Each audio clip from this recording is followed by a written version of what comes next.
Assalamualaikum warahmatullahi wabarakatuh. Perkenalkan, kami dari kelompok 2 ingin mempresentasikan tentang ketenagaan kerja. Sebelumnya, perkenalkan anggota kelompok kami yang terdiri dari saya sendiri, Halna Diansah, Gilan Putra, Indah Rizky Octavia Ramadhani, Junita Putri Amelia, Lucina Valiana, Mariani, dan yang terakhir ada Rinda Indria. Yang akan dibahas pertama adalah tentang pengertian ketenaga kerjaan kerja, jenis-jenis tenaga kerja, dan masalah ketenagaan kerja. Pertama, ada pengertian ketenaga kerjaan kerja, tenaga kerja angkatan kerja, dan kesempatan kerja. A. Pengertian ketenagaan kerja. Menurut Undang-Undang Nomor 13 Tahun 2003 tentang Ketenagaan Kerjaan, ketenaga kerjaan adalah segala hal yang berhubungan dengan tenaga kerja pada waktu sebelum, selama, dan sesudah masa kerja. B. Pengertian tenaga kerja. Menurut Undang-Undang Nomor 13 Tahun 2003 tentang Ketenaga Kerjaan, tenaga kerja adalah setiap orang yang mampu melakukan pekerjaan guna menghasilkan barang dan atau jasa baik untuk memenuhi kebutuhan sendiri maupun untuk masyarakat. C. Pengertian angkatan kerja. Kelompok tenaga kerja terdiri dari atas dua golongan, yaitu angkatan kerja dan bukan angkatan kerja. Angkatan kerja adalah penduduk dalam usia kerja atau 15 tahun hingga 64 tahun, baik yang telah bekerja maupun yang belum bekerja. Dalam buku Dinamika Hukum Ketenaga Kerjaan Kerja Indonesia terdapat 4 golongan yang bukan angkatan kerja, yaitu yang pertama golongan yang sedang bersekolah, kedua ibu rumah tangga, ketiga orang yang berusia di bawah 15 tahun dan di atas 64 tahun. Dan yang terakhir ada pengangguran sukarela. D. Pengertian kesempatan kerja. Kesempatan kerja adalah peluang atau kondisi yang menunjukkan tersedianya lapangan pekerjaan bagi orang yang bersedia dan sanggup bekerja. Selanjutnya ada yang kedua, yaitu jenis-jenis ketenaga kerjaan kerja. Pertama, tenaga kerja terdidik adalah tenaga kerja yang memperoleh keahlian dan keterampilan pada suatu bidang tertentu dari sekolah ataupun pendidikan baik formal maupun non-formal. Contohnya adalah dokter dan guru. Selanjutnya, ada tenaga kerja terlatih. Tenaga kerja terlatih adalah tenaga kerja yang memperoleh keahlian dan keterampilan pada suatu bidang tertentu dari pengalaman. Contohnya adalah montir dan koki. Dan yang terakhir, ada tenaga kerja tidak terdidik dan tidak terlatih, yaitu tenaga kerja yang hanya mengandalkan tenaga jasa. Contohnya kuli bangunan dan pembantu rumah tangga. Selanjutnya ada yang ketiga, masalah ketenaga kerjaan. Pertama, ada kualitas tenaga kerja yang rendah.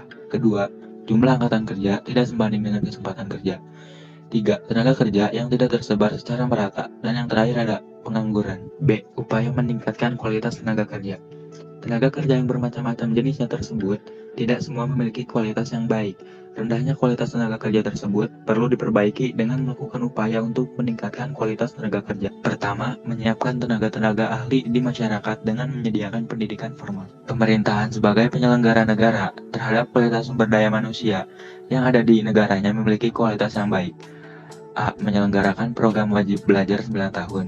B. Mendirikan sekolah menengah dan kejuruan. C. Memberikan mata kuliah kewirausahaan perguruan tinggi. 2. Meningkatkan kesehatan dan memperbaiki gizi penduduk. Untuk memperoleh tenaga kerja dengan kualitas baik dilakukan beberapa usaha. A. Meningkatkan kesehatan masyarakat dengan memberikan jaminan sosial. B. Memberikan gizi penduduk melalui program Gerakan Nasional Sadar Gizi. 3. Mengadakan pelatihan tenaga kerja. Pelatihan kerja dapat diselenggarakan oleh pemerintah atau lembaga pelatih kerja swasta. A. Pelatihan kerja dilaksanakan dengan memperhatikan kebutuhan pasar tenaga kerja dan dunia usaha. B. Pelatihan kerja dilaksanakan berdasarkan program pelatihan kerja yang mengacu pada standar kompetisi. C. Pelatihan kerja dapat dilaksanakan secara berjenjang. Untuk menyelenggarakan pelatihan kerja harus memenuhi beberapa syarat sebagai berikut. Pertama, tersedianya tenaga kepelatihan. 2. Adanya kurikulum yang sesuai dengan tingkat pelatihan. 3. Tersedianya sarana dan prasarana pelatihan kerja. Dan yang terakhir ada tersedianya dana bagi kelangsungan kegiatan penyelenggaraan pelatihan kerja. 4. Memberikan pelatihan keterampilan kepada para pencari kerja yang sedang mencari kerja. Pemberian pelatih keterampilan kepada para pencari kerja dimaksudkan agar dapat memenuhi kriteria yang diajukan oleh pemerintahan pasar tenaga kerja. 5. Pengiriman tenaga kerja ke luar negeri. Pengiriman tenaga kerja ke luar negeri bertujuan untuk meningkatkan pengetahuan dan keahlian tenaga kerja. C. Sistem upah. Pengertian upah. Upah merupakan istilah yang sering kamu dengar sehari-hari. Upah adalah hak pekerja atau buruh yang diterima dan dinyatakan dalam bentuk uang sebagai imbalan dari pengusaha atau pemberi kerja. 2. Tahap-tahap dalam menentukan upah. Pembayaran upah dalam organisasi ditentukan oleh beberapa aliran kegiatan. Yang pertama, kegiatan seperti analisis pekerjaan. Yang kedua, penulisan deskripsi pekerjaan. Yang ketiga, evaluasi pekerjaan. Dan yang keempat, survei upah dan gaji. 3. UMR, upah minimum regional. Upah minimum regional menurut Undang-Undang Nomor 13 terdiri tahun 2003. Terdiri atas dua macam, yaitu upah minimum berdasarkan wilayah provinsi, kabupaten, atau kota. 4. Komponen-komponen yang terdapat di dalam upah. Menurut Undang-Undang Nomor 13 Tahun 2003 tentang Ketenagakerjaan, upah terdiri atas dua komponen, yaitu upah pokok dan tunjangan tetap. 5. Upah kerja lembur. Dalam mengerjakan pekerjaannya, terkadang seorang karyawan bekerja melebihi waktu kerjanya dalam satu hari. 6. Kompensasi. A. Pengertian kompensasi menurut para ahli. 1. T. Hani Handoko. Menurutnya, kompensasi adalah segala sesuatu yang diterima para karyawan sebagai balas jasa untuk kerja mereka. 2. William B. Winter dan Kate Davis.